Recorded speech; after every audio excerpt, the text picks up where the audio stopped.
1 अरब से ज्यादा लोगों के देश में क्या सचमुच न्याय हर कोने तक पहुंच पाता है? जहां कुछ लोगों को ताकत और पहुंच का सहारा है, वहीं शास्त्र कहते हैं न्याय का असली आधार है कर्म और धर्म। हर किसान, हर शिक्षक, हर प्रहरी अपनी ड्यूटी ही सच्चा धर्म निभाता है, और जो सच के साथ खड़ा है वही असली न्याय का साथी है। सवाल यही है, क्या यह न्याय सबके लिए बराबर हो सकता है, या फिर हमें मिलकर ही इसे पूरा करना होगा? क्योंकि न्याय सिर्फ अदालत का काम नहीं, ये हम सबकी जिम्मेदारी है। क्या आपने कभी सोचा है, समय को हम चला रहे हैं या समय हमें चला रहा है? दिन भर हम फोन, काम और भागदौड़ में उलझे रहते हैं, लेकिन अंत में लगता है कि समय हाथ से निकल गया। गीता कहती है काल ही सबसे बड़ा ईश्वर है। तो सवाल है, क्या आप समय को जिएंगे या समय आपको जी लेगा? ना कोई ऊंचा ना कोई नीचा, सब में एक परम जो दीचा। रोवे हंसे डरे जब प्राणी, कौन कहे फिर हिंदू मुसलमानी। माँ की ममता, भूख की पीड़ा, प्रेम में डूबे मन का जीना, सभी रचयिता की एक बनाई, जाति धर्म की कहां दुहाई। श्वान भय या मानव संतान, भीतर सब में एक ही जान। जैसे जल हर घट में रहाया, वैसा ही हर रूप में माया। ईश न सांचे मूरत भाषा, न वह बंद किसी परिभाषा। जैसा देखो वैसा हो जाए, फिर भी निज स्वरूप न खो जाए। जो यह समझे वही है ज्ञानी, देखे जग को समदृष्टि वाणी।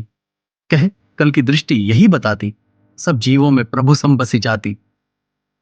हे विधाता, कह दो मुझसे, क्या तू सबका एक पिता है? क्यों जन्मा हर जीव यहां, भाषा रूप में भिन्न बना है? रोता हर नवजात समान, हंसी भी हर मन में आती।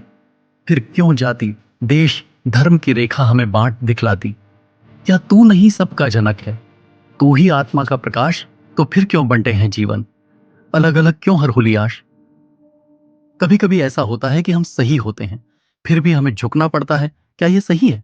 सीधी बात कहूं, हाँ, कई बार झुकना ही सबसे बड़ा साहस होता है। यह पराजय नहीं, बुद्धिमानी होती है। क्यों झुकना पड़ता है जबकि हम सही होते हैं? क्योंकि हर युद्ध तर्क से नहीं जीता जाता, कुछ युद्ध धैर्य और समय से जीते जाते हैं। क्योंकि सामने वाला सुनने की स्थिति में नहीं होता। अगर कोई व्यक्ति सत्य को सुनने और समझने को तैयार ही नहीं है, तो वहां झुकना कोई हार नहीं, समझदारी है। क्योंकि रिश्ते सही और गलत के बीच नहीं, सम्मान और समझ के बीच टिकते हैं। क्योंकि कभी कभी जो सही है वो भी समय के अनुसार गलत प्रतीत हो सकता है। जैसे अर्जुन युद्ध में अपने प्रियजनों को मारने को गलत समझ रहा था, लेकिन श्री कृष्ण ने उसे धर्म की व्यापक दृष्टि से सही राह दिखाई। गीता का दृष्टिकोण, क्षमया हि नरः शक्तः सदा न स्यात् पराजित। जो क्षमा करता है, झुकता है, वो कभी हारता नहीं, समय आने पर विजयी होता है। लेकिन झुकना कब नहीं चाहिए?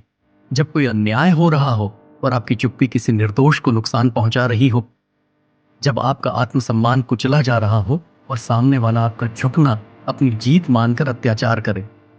निष्कर्ष, सही होकर भी झुकना कोई कमजोरी नहीं, बल्कि यह उस आत्मा की पहचान है जो न तो तर्क से जीतना चाहती है और न ही अहंकार से। वह केवल शांति और सच्चाई को जीतते देखना चाहती है।